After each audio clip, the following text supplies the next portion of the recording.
মানে আসলতে যেটো উপনিৰ্বাচন সেই উপনিৰ্বাচনত আমি যদি বিৰোধী দলবিলাকে একেলগে খেলিলোহেঁতেন তেতিয়াহ'লে আমি 4টা সমষ্টিত জিকিলোহেঁতেন আমি জিকিলোহেঁতেন সামগ্ৰীত আমি জিকিলোহেঁতেন বিহালীত আমি জিকিলোহেঁতেন কি কয় আপোনাৰ এইটো বঙাইগাঁও আৰু আমি জিকিলোহেঁতেন চিডলিত এই 4টাত আমাৰ 100% জিকাৰ সম্ভাৱনা আছিল অসমৰ মানুহে ইতিমধ্যে বিজেপিৰ বিৰুদ্ধে গুছি গৈছে গোটেই ভাৰতবৰ্ষত বিজেপিৰ বিৰুদ্ধে এটা প্ৰতিষ্ঠান বিৰোধী ঢৌ আহিছে কিন্তু তাৰ পাছতো বিজেপি বহু ঠাইত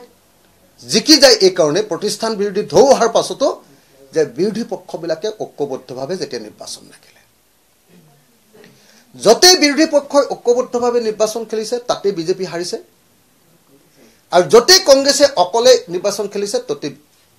কংগ্ৰেছ হাৰিছে বিৰোধী পক্ষ হাৰিছে কেলে বিজেপিৰ বিৰুদ্ধে যেটো প্ৰতিষ্ঠান বিৰোধী ঢৌ আহিছে তাৰ অৰ্থটো এটো নহয় যে কংগ্ৰেছৰ পক্ষত ঢৌ আহিছে মানুহে কংগ্ৰেছক ভাল পাইছে কংগ্ৰেছৰ ভ্ৰষ্টাচাৰ কংগ্ৰেছৰ দুৰ্নীতিক মানুহে পাহৰি গৈ কংগ্ৰেছক ভাল পাইছে এনেকুৱা নহয় বিজেপিয়ে ইমান অত্যাচাৰ ভাৰতীয় মানুহক কৰিছে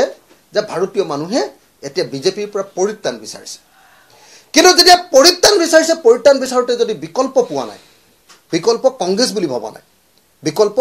সমূহীয়া বিৰোধী দলবিলাক বুলি ভাবিছে হেকাৰে যেতিয়া বিৰোধী দলবিলাক ঐক্যবদ্ধ হৈছে তাত বিৰোধী দলবিলাক জিকিছে আৰু যতেই কংগ্ৰেছে অকলে খেলিছে যেনেকৈ আটাইতকৈ ভাল সম্ভাৱনা থকা হাৰিয়ানাত কংগ্ৰেছে অকলে খেলিলে গেলাই পেলালে হাৰি গ'ল এতিয়া অসমৰ ক্ষেত্ৰতো আমি দেখিছো যে আমি 4খন আসনত জিকাৰ পূৰ্ণ সম্ভাৱনা আছিল কিন্তু কংগ্ৰেছৰ অসমৰ মানে ৰাজপুত্ৰ আপোনাৰ আমাৰ গৌৰৱ গগৈয়ে ওপৰৰ পৰা দিল্লীৰ পৰা গোটেই আসনৰ ভাগ বতৰা কৰি ল'লে তেওঁ নিজৰ ইচ্ছামতে এজন কেলেংকাৰী কৰা লৰাক মাটিৰ ভূমি কেলেংকাৰী থকা মানে মাটিৰ দালালি কৰা মানুহ এজনক তেওঁ উইনেবিলিটিৰ নামত প্ৰাৰ্থিত্ব দিয়াৰ কাৰণে তেওঁ জেদত ধৰিলে উপেন বৰা আৰু গৌৰৱ গগৈৰ মাজত কাজিয়া হৈ গ'ল তেওঁলোকৰ দুটা লবি হৈ গ'ল লবি হৈ গৌৰৱ গগৈ জিকিলে আৰু গৌৰৱ গগৈৰ অহংকাৰ গৌৰৱ গগৈৰ হেৰিয়াৰ কাৰণে মানে ময়মতালী স্বভাৱৰ কাৰণে কি হ'ল বিহালীত আমাৰ যিজন ঐক্যবদ্ধভাৱে আমি প্ৰাৰ্থী দিব খুজিছিলোঁ তেওঁ দিব নোৱাৰিলোঁ সেইকাৰণে আমাৰ হেৰিটো ভাগি গ'ল আমি আশা কৰিম যে কংগ্ৰেছে এবাৰ 5খন আসনৰ ভিতৰত নিশ্চয় 5খন আসনেই পাব কাৰণ 4খন আসন আমি একেলগতে পালোহেঁতেন তেওঁলোকে আমাৰ পৰা আঁতৰি গৈছে মানে তেওঁলোকে তাতকেও এখন বেছি পাবৰ কাৰণে নিশ্চয় এখন পাহৰি গৈছে আঁতৰি গৈছে আমাৰ পৰা সেইকাৰণে আশা কৰিম যে কাইলৈ কংগ্ৰেছে অন্তত 5খন আসনৰ ভিতৰত 5খন আসনেই পাব কিন্তু কাৰ্যটো আমি দেখিবলৈ পাইছোঁ যে সামগ্ৰীৰ নিচিনা 25,000 মুছলিম মানুহ বেছি থকা সংখ্যালঘু মানুহ বেছি থকা সমষ্টিত কংগ্ৰেছ কিন্তু সাংঘাতিক ধৰণে প্ৰত্যাহ্বানৰ সন্মুখীন হৈছে যদি কংগ্ৰেছে একেলগে আমাৰ লগত ইলেকশ্যন খেলিলেহেঁতেন এই প্ৰত্যাহ্বান কেতিয়াও নাহিলেহেঁতেন যিজন ৰকিবুল হুছেইনে মাত্ৰ 5 মাহৰ আগত 10 লাখ ভোটত জয়ী হৈছে সেইজন ৰকিবুল হুছেইনে এবাৰ আমি দেখিছোঁ যে নিৰ্বাচনৰ সাংঘাতিক ধৰণে ধুকে পানী খাবলগীয়া পৰিস্থিতি হৈছে যদি একেলগতে থাকিলোহেঁতেন আমি দুখনো যদি সমাৱেশত অংশগ্ৰহণ কৰিলোহেঁতেন কংগ্ৰেছৰ এই বিপৰ্যয় নহয় বঙাইগাঁৱতো একেটাই দেখিছোঁ চিডলিতো একেটাই দেখিছোঁ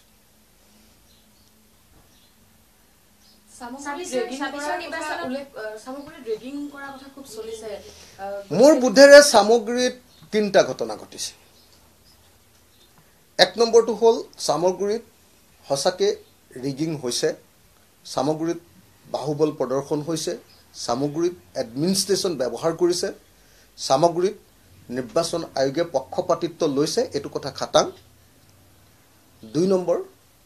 ডাঙৰ দুটা চ্যালেঞ্জ সামগ্ৰীত হৈছিল 3টা ডাঙৰ চ্যালেঞ্জ 1 নম্বৰটো হ'ল যোৱাবাৰ যেতিয়া 26,000 ভোটত ৰকিবুল হুছেইন জিকিছিলে তেতিয়া কি হয় বাহিৰত থকা সামগ্ৰী যিখিনি লৰা বাহিৰত গৈ কাম কৰে কেৰালাত বেংগলোৰ চেন্নাই যিবিলাক ল'ৰা কাম কৰে সেইবিলাক ল'ৰাই আহি ভোট দিছিল সংখ্যালঘু ল'ৰাই কিন্তু এবাৰ উপনিৰ্বাচনত অহা নাই তেনেকুৱা 15,000 মান ভোট অহা নাই সেইটো এটা ডাঙৰ চ্যালেঞ্জ বুলি মোৰ আমাৰ তাৰ স্থানীয় দলৰ নেতৃবৰ্গই কৈ আছে 2 নম্বৰ চ্যালেঞ্জটো হ'ল তাৰ 3টা পঞ্চায়ত মানে ইতিমধ্যে কলিয়াবৰলৈ গুচি গ'ল নতুন সমষ্টি পুনৰ নিৰ্ধাৰণ সেই 3টা পঞ্চায়ত তালৈ গুচি যোৱাৰ কাৰণে কি হ'ল সেই 3টা পঞ্চায়তৰ যিবিলাক মুছলমান সংখ্যালঘু মানুহ আছিলে আৰু 8টা মান পঞ্চায়তত সংখ্যালঘু মানুহ আছিলে তেওঁলোকে মানে আনুগত্য ইতিমধ্যে কেশৱ মহন্ত বা এজিপিৰ লগত জড়িত হৈ তেওঁলোকৰ প্ৰতি শিফ্ট কৰি দিলে সেইটো এটা ডাঙৰ চ্যালেঞ্জ বুলি শুনিছো আৰু 3 নম্বৰ চ্যালেঞ্জটো হ'ল যে একদম সৰু ল'ৰা এটা কেণ্ডিডেট উঠালে বুলি আৰু সদায় বংশ বাদ কৰা বুলি এটা অভিযোগ আহিছিলে সেই 3টা চ্যালেঞ্জৰ কাৰণে অলপ সামগ্ৰীত মানে হেৰি হৈছে চ্যালেঞ্জৰ মুখামুখি হৈছে কিন্তু তথাপি মই ভাবো যে সামগ্ৰীত সৰ্বশেষত 2000ৰ পৰা 4000 ভোটত কংগ্ৰেছে জয় হ'ব মই ভাবো যে ইমান অত্যাচাৰ কৰাৰ পাছতো যদি মুছলমান মানুহে কংগ্ৰেছক ভোট নিদি বিজেপিয়ে ইমান অত্যাচাৰ কৰাৰ পাছতো বিজেপিৰ অত্যাচাৰৰ পাছতো যদি কংগ্ৰেছক ভোট নিদি বিজেপিক ভোট মাৰে তেতিয়াহলে এটা বস্তু কাইলৈ প্ৰমাণিত হৈ যাব কিবা কাৰণত যদি বিজেপি জিকে সামগ্ৰী তেতিয়া এটা বস্তু প্ৰমাণিত হৈ যাব যে কংগ্ৰেছৰ প্ৰতি সৰ্বস্তৰৰ মানুহৰ সামান্যতম মানে সাপোৰ্ট বা সহানুভূতি নাই কেৱল আমি গুটেইবিলাক লগাৰ কাৰণেহে গুটেইবিলাক ঐক্যবদ্ধ হোৱাৰ কাৰণেহে আসলতে মানুহে পৰিৱৰ্তনটা হ'ব বুলি ভাবিছিলে সেইটো প্ৰমাণিত হ'ব 26 কি বগে কাৰণ এতিয়া আপোনালোকৰ বিৰোধী হয় আকৌ ভাঙে 2021ত আমাক বিজেপিয়ে 2021ত আমাৰ কংগ্ৰেছে বিশ্বাসঘাতকতা কৰে 2021ত ৰাইজৰ দলৰ লগত চুক্তি হৈ গ'ল যে একেলগতে ইলেকশ্যন খেলিব দিল্লীৰ ৰাজস্থান ভৱনত এই চুক্তি হৈছিল অসমৰ নেতাবিলাকৰ লগততো ময়ে কথা পাতিছিলো দিল্লীৰ ৰাজস্থান ভৱনত মই জেলত থকাৰ কাৰণে আমাৰ নেতৃবৰ্গই গৈ কথা পাতিছিল আৰু চুক্তি হৈ গৈছিল ফাইনেল হৈ গৈছিল কথা কিন্তু কংগ্ৰেছে বিপিএফক পাই আমাক লাট মাৰি দিলে আৰু লাট মাৰাৰ পাছত বাহিৰত উলিয়াই দিলে যে ৰাইজৰ দলে বিজেপিৰ এজেণ্টগিৰি কৰিছে কংগ্ৰেছে আমাক লাট মাৰিলে কংগ্ৰেছে আমাক বিশ্বাসঘাতকতা কৰিলে 2024ৰ লোকসভা নিৰ্বাচনত আমি হেকাৰণে একেবাৰে ত্যাগ কৰি দিলো যে আমি নেখেলো আপোনালোকক সহায় কৰিম আমি নেখেলিলো কাৰণে অকল লুৰিণজ্যোতি গগৈক এটা সিট দি 13টা সমষ্টিত খেলিলে 13টা সমষ্টিত খেলি 3টা জিকিলে যদি ডিফু সিটটো এৰি দিলেহেঁতেন ডেফিনেটলি আমি জিকিলোহেঁতেন জয় কাঠাৰ জিকিলেহেঁতেন বৰপেটা সিটটো যদি এৰি দিলেহেঁতেন ডেফিনেটলি আমি অমূল্যভাৱে খেলিলে জিকিলোহেঁতেন কিন্তু কংগ্ৰেছে সেইটো নিবিচাৰে কংগ্ৰেছে অকল নিজৰ স্বাৰ্থটো পূৰণ কৰিব খোজে এবাৰ 2024ৰ যিটো উপনিৰ্বাচনত খাটাং হৈ গ'ল আমাক কমিটি বনালে আপুনি চাওকচোন পাঁচটা ৰাজনৈতিক দলৰ 5জন সভাপতি কমিটিত আছে বনাই দিছে জিতেন্দ্ৰ সিঙে তেওঁলোকৰ ইনচাৰ্জ জিতেন্দ্ৰ সিঙে কমিটি বনাই দিছে অখিল গগৈ অজিত ভূঞা লুৰিণজ্যোতি গগৈ সুপ্ৰকাশ তালুকদাৰক আৰু জয় কাঠাৰক 5টা দলৰ ৰাজ্যিক মুৰব্বী হয় কৈছে যে আপোনালোকে যেটো প্ৰতিবেদন দিব হেতুৱে ফাইনেল আমি যেতিয়া প্ৰতিবেদন দিলো তাৰ পিছত তেওঁলোকে প্ৰথমতে ক'লে যে ক্যান্ডিডেট হলাই দিও তো তেতিয়া হেতু বিবেচনা কৰিলো তাৰ পাছতো কংগ্ৰেছে উল্টা মাৰি দিলে কংগ্ৰেছে আকৌ এবাৰ বিট্ৰে কৰিলে আকৌ এবাৰ বিশ্বাসঘাতকতা কৰিলে আৰু আকৌ এবাৰ বিশ্বাসঘাতকতা কৰি কংগ্ৰেছে এবাৰ 2024ৰ উপনিৰ্বাচনত আমাক লাভ দিলে এতিয়া কংগ্ৰেছে কৈ থকা শুনিছো যে তেওঁলোকে 26ৰ কাৰণে আকৌ আমাৰ লগত একলগ হ'ব কিন্তু এবাৰ হাপে খুটিলে লেজুলেকে ভয় বুলি কয় এবাৰ যদি হাপে খুটে ৰছিডাল পৰি থাকিলেও হাপ যেন দেখে এটা কংগ্ৰেছলৈ আমাৰ বহুত ভয় লাগে